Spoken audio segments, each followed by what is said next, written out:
When it comes to fantasy and even sci-fi, there are many problems I would not fault the creators for. In fact, I would not necessarily consider them problems per se, as they are often not readily apparent and do not detract from the enjoyability of the medium, be it a movie, a novel, a game, or anything. That being said, in most cases striving to achieve realism is a good thing.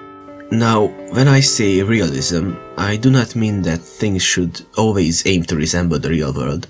What I argue is that the setting of a particular story should adhere to the laws of nature, barring mystical and magical elements. If a setting is given the care to meticulously plan out its every deviation from our own reality, and is depicted in a way that could exist, it enhances the immersiveness of the stories told therein. I wanted to share these thoughts because I plan to criticize an element of many worlds that one could consider very nitpicky. Which it is, but I'm not saying that what I establish here should be included every time. But in my opinion, every setting that considers this issue will be all the better for it. So the main attraction today will be what I would describe as moving plants. It's a vague description, but there is no universal word for these types of creatures. These include the likes of tree ants, dryads, the typical depictions of carnivorous plants. So basically plants that can walk, swim, fly, or make sudden complex movements. What is my issue with them? Just think of the plant species that exist on Earth. Some are capable of slow movement, like following the sun, and the likes of the Venus flytrap could be called rather quick in their limited ways. However, none of these plants possess the tools necessary to perform feats we see or read about in works of fiction. Quickly lunging forward for a bite, running, grabbing things, these all require powerful motor functions, which plants do not have. They usually move by changing water pressure or turgidity in their cells, while the movements depicted would require muscles or similar tissues. Another question is, why would plants want to relocate? It seems like the species located on our planet are quite fine without it. There is an argument to make for plants to walk shorter or longer distances. While the fact that seeds do not germinate under suboptimal conditions ensures that young individuals have what they need to grow, environmental conditions are not constant. Drought can hit at any moment, or the soil can run out of nutrients. In such cases, plants usually try to endure these stresses by one method or another, or they wither and die. In an event like this, a plant that could uproot itself, move some distance, and plop itself down somewhere else would be at an advantage. But there are a few issues with that. Unless the plant would also develop a way to detect whether a potential plot has everything it needs without taking root, it would have to settle down randomly, potentially having to go on a stroll several times before finding the right place. It is understandable that the species on our planet chose to adopt much simpler strategies, like being as resilient as possible or storing nutrients for harsh times. In addition to that, imagine the difficulty of having to carefully pull their entire root system from the ground without severing it, and then digging a hole to be able to reestablish it again. While some species would have less trouble with it, it's still an additional reason against it. In the case of carnivorous plants, while there really is nothing against them developing strong muscles to be able to catch prey more effectively, the question arises, is that necessary? They have quite the success without the need for a system that would require a lot more energy for a slightly higher chance of catching insects. Not to mention that the prey they catch is not exactly consumed in the same sense as an animal would eat something. These plants gain nutrients from these arthropods their soils lack, so the energy trade-off might not even be worth it. Besides, insects and spiders are not really critical thinkers. Luring them works just fine. So far, we've established that plants cannot and should not relocate or perform complex movements. Based on this, we would be hard-pressed to explain why these imaginary species evolved to do just that.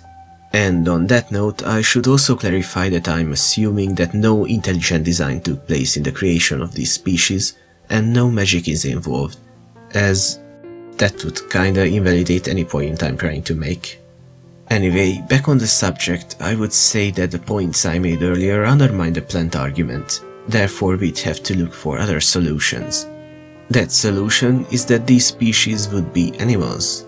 This might sound very surprising, but hear me out. Animals would already have the physical capabilities the imaginary creatures do. Therefore, we have to address only a handful of things they lack. The elephant in the room is photosynthesis. It is very clear that fantasy plants do indeed photosynthesize to gain energy, often exclusively. Animals do not photosynthesize, do they? Well, some do actually. Species like the Roscoff worm, Elysia chlorotica, a kind of sea slug, and the pea aphid among several others have photosynthetic capabilities. Either through symbiotic relationship with algae, or kleptoplasty, the act of stealing plastids from the consumed algae, these animals gain energy in the same manner as plants. Most of these species do still have to eat though, with the exception of the sea slug. Given that it consumed enough algae and built up an adequate amount of plastids, it can live months without having to eat, practically functioning like a fleshy leaf. Plus, I have another ace up my sleeve, the spotted salamander. There are chloroplasts within their cells, enabling them to photosynthesize. While the immune system of most vertebrate animals would destroy such foreign material, it is not the case for this little guy, making it the only known vertebrate with such features. This proves that such capabilities are not limited to more primitive animals, so a humanoid tree creature, which would itself be a vertebrate to be able to support all that weight, could very well photosynthesize. While the impressive canopies some of these imaginary creatures have would not be necessary, they would still be plausible. There are a few more minor things we should mention. Their outer layer would not precisely be bark, but a similar skin, scales or the like could substitute it. There is a small thing that really bothered me about trees walking, as their bark would break near the joints. But in this case, we do not have to worry about that. As mentioned before, roots would be detrimental and would not really evolve on an animal. There could be some weird appendages that are capable of sucking up water or nutrients, but they would have to have a simple design, not a complex web structure. These could be like little mouths, a bit unsettling though. However, these plantimals, would require a mouth and need to eat, as photosynthesis would most likely not be able to cover their energy needs for a substantial amount of time. And in case it could, and they would not have a mouth, I would say their evolution has led them down a path that will turn them into something more resembling an actual plant. This means that they would become stationary and their muscles would start to devolve. And that's pretty much it.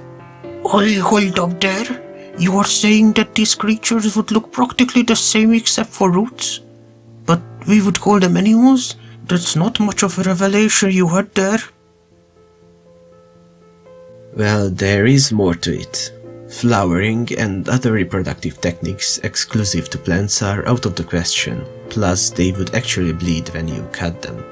They would not be as flammable either. It's more about nuance and paying attention to details. While on the surface the change might not seem very impactful, an actual fantasy or sci-fi setting taking this into account and developing its world accordingly would certainly stand out in my opinion, and for all the right reasons. But make of it what you will. This might seem a little excessive in the realism department, and I cannot really see this suggestion getting widely adapted, but this depiction of such creatures actually has answers, unlike many aspects of the usual versions. Anyway, before I go, I wanted to mention that I actually got this idea from the garden worm. It's a hypothetical future animal which was shown in the Future is Why documentary series, which ran in the early 2000s.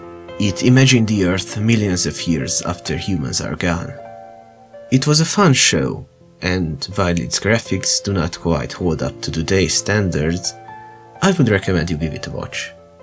That's all from me on this subject. If you liked what I came up with, press the like button. If you didn't, well, there's a button for that too. Boy,